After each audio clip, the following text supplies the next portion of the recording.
So I get a lot of questions about how my animation process works, how I animate, what programs I use, just in general how I do it, so I thought I'd make a little tutorial. Keep in mind, I am not a professional animator. This isn't like gospel on how to animate or anything. This is just the way I do it. It's a very simple way to do kind of nice looking animations, I find, that doesn't take a lot of time. But yeah, anyway, let's get into it. The way I animate is essentially frame by frame animation, but I do some cheats here and there. Frame by frame animation is your typical, you draw one frame, draw the next frame, draw the next frame, very typical animation style. That's opposed to cutout animation, which is in most, modern cartoons nowadays. That's a lot more easier, a lot more, the computer does a lot more of the work, and it's a lot easier on the artist. I kind of do a mix of both, not really. You'll see what I mean. So on screen right now, you will see an animation playing of my character Beat from my webcomic, Obsidian Blaze, which you can read right now in the description below. The link's in the description. Go read it, please.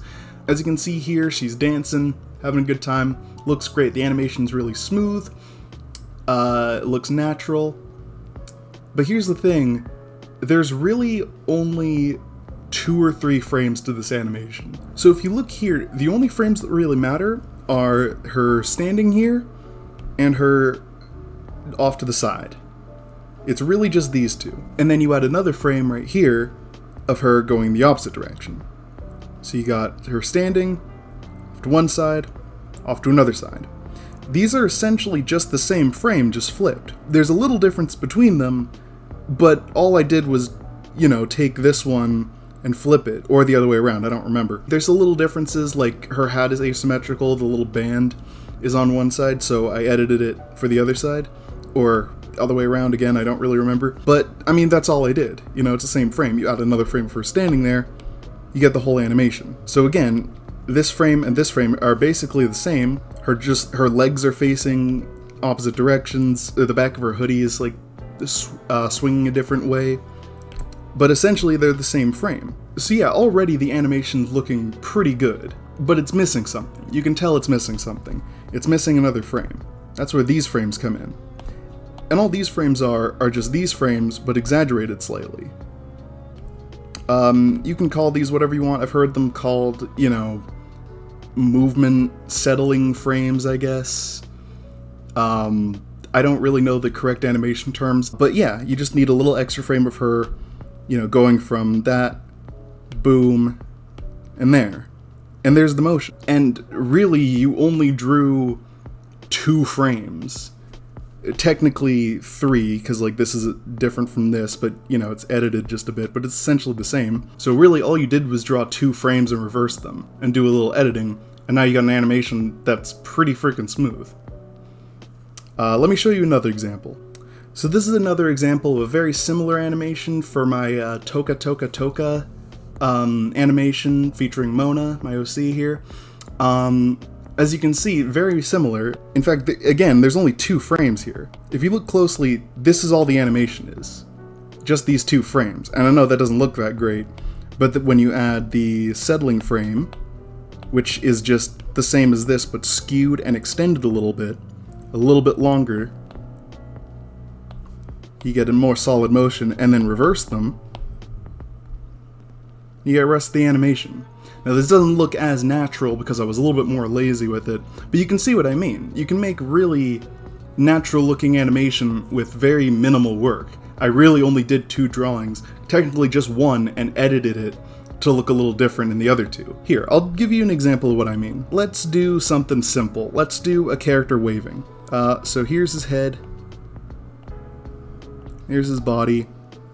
That's all we need right now. Oh, I should talk about what programs I'm using. So to do my animations, I use an iPad, and I use an app called Procreate. I really, really like it. It's a great illustration app, and it's also really good for animations. They have animation assist mode. And then for more complex animations that can't be just done in one frame, I need to put them together, I will use Sony Vegas, which is a computer program on the PC.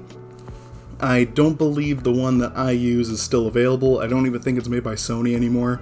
I use Vegas 14, but I think they're on 18 now. Occasionally I'll use an app called InShot on my phone, or CapCut. They're essentially the same, just very powerful editing tools that you can use on your phone.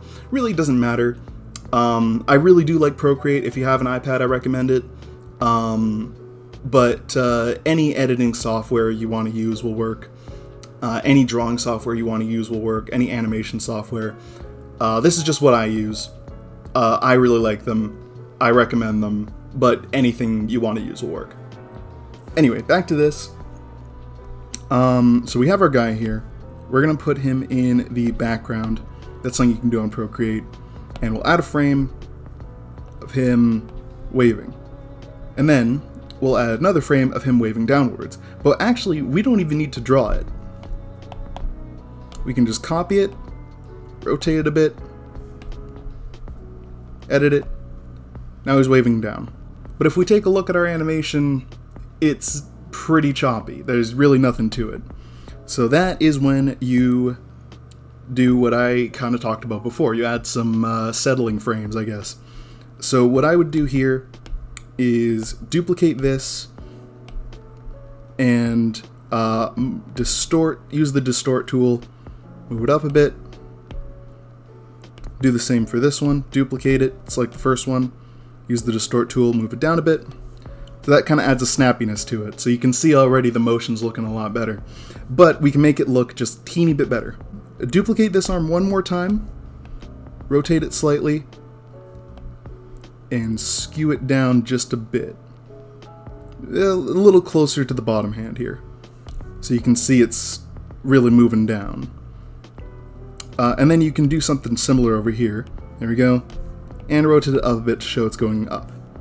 And we'll erase this bit here. So as you can see, the motion's looking a little better. I mean, this is pretty lazy, but you can already tell motion's looking pretty good.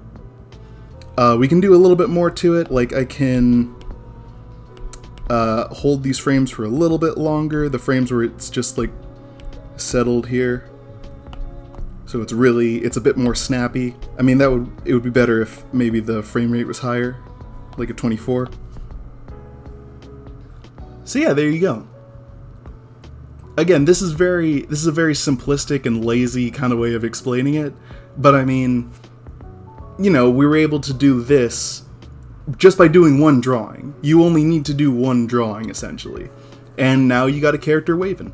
So yeah, that's a little tutorial. There's a little bit more to it than that, but that's basically the essentials. Again, I don't really know all the terms and stuff. I'm not a professional, but I hope I was able to help some of you guys. If you're interested in what this layout thing here is, I am now streaming on Twitch rather than YouTube. Some of you might know I stream on YouTube occasionally. I am moving to Twitch. I've already moved there. I've done 2 streams over there so far. I'm streaming tomorrow, actually, when this video goes up. If you want to check me out on Twitch, it's twitch.tv/tacodraws. I hope to see you there. Hopefully this tutorial helped you out a bit. Yeah, read my webcomic, subscribe to my Patreon, be good to yourselves, be good to others, and if there's anything else you want to see a tutorial for how I do things, please let me know in the comments. Yeah, I think that's about it. Bye-bye.